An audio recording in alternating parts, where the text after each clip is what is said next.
Pemirsa, kuasa hukum Hasto Kristianto hadirkan 6 saksi dalam sidang lanjutan pra-peradilan hari ini. Tim kuasa hukum Sekretaris Jenderal PDI Perjuangan Hasto Kristianto menghadirkan 6 orang saksi dalam sidang lanjutan pra-peradilan di Pengadilan Negeri Jakarta hari ini. Sidang digelar dengan agenda pemeriksaan saksi permohonan pra-peradilan sah tidaknya penetapan tersangka Hasto. 2 di antara saksi tersebut adalah saksi fakta dan 4 lainnya merupakan saksi ahli.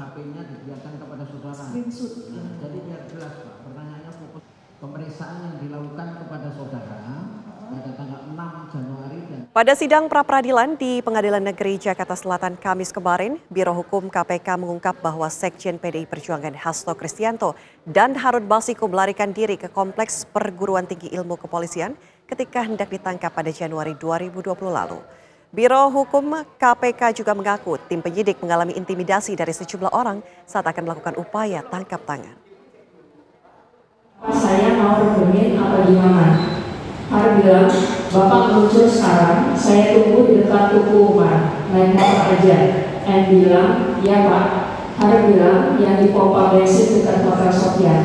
And bilang, oh kemudian. Harus bilang, sekarang berangkat ya. And bilang, ya. Atas perintah pemohon tersebut, Harun Masiku menghilang dan kabur sampai dengan saat ini dari ditetapkan sebagai daftar pencarian orang atau DPO termohon. 5. Bahwa pada sekitar tanggal 8 Januari 2020 tersebut, tim termohon melakukan pengejaran kepada Harun Masiku yang melarikan diri ke Kompleks Perguruan Tinggi Ilmu Kepolisian atau PDIK. Hal ini juga sama dilakukan pengejaran kepada pemohon yang ternyata menuju PDIK, di mana lokasi tersebut sama dengan posisi Harun Masiku. Pada saat tugas termohon membuntuti dan akan melakukan tangkap tangan, tugas termohon malah diamankan oleh beberapa orang atau tim lain yang diduga merupakan suruhan pemohon di PDIK tersebut. Sekira pukul 20.00 WIB, tim termohon yang terdiri atas 5 orang ditangkap oleh segerombolan orang di bawah pimpinan AKBP Hendy Kurniawan, sehingga upaya tangkap tangan Harun Masiku dan pemohon tidak bisa dilakukan.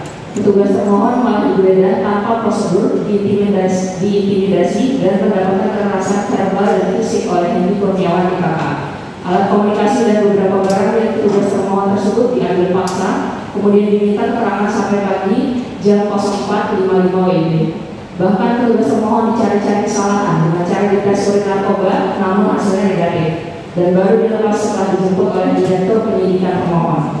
6. Setelah gagal menangkap tangan Harun Masiku dan pemohon, tim termohon menuju ke kantor DPP PDI Perjuangan untuk melakukan penyegelan ruangan, tetapi dihalangi oleh petugas keamanan. Kemudian tim termohon kembali ke gedung KPK untuk melaksanakan ekspos perkara tangkap tangan ini dengan pimpinan KPK dan struktural penindakan. Bahwa di dalam forum rapat ekspos, tim KPK yang melaksanakan OTT sudah memaparkan rangkaian peristiwa secara runut dan rinci, termasuk peran pemohon dalam konstruksi perkara tersebut. Tetapi pimpinan saat itu belum menyepakati menaikkan status pemohon sebagai tersangka karena menunggu perkembangan hasil penyidikan.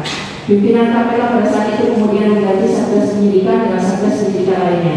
Bahwa pada saat ekspos kemudian diputuskan hanya menaikkan menjadi ke penyidikan dengan 2 surat perintah penyidikan dan 4 orang tersangka, yaitu tersangka pemberi suap Harun Masiku bersama-sama dengan Saiful Bahri. Sedangkan tersangka penerima suap adalah Wahyu Setiawan salah komisioner KPU bersama-sama dengan Agustiani Tio Hidayat. Bahwa dalam hal ini Harun Masiku masih belum bisa diamankan karena melarikan diri. Selanjutnya KPK menerbitkan laporan kejadian tindak pidana nomor LKPK 03 tahun 2020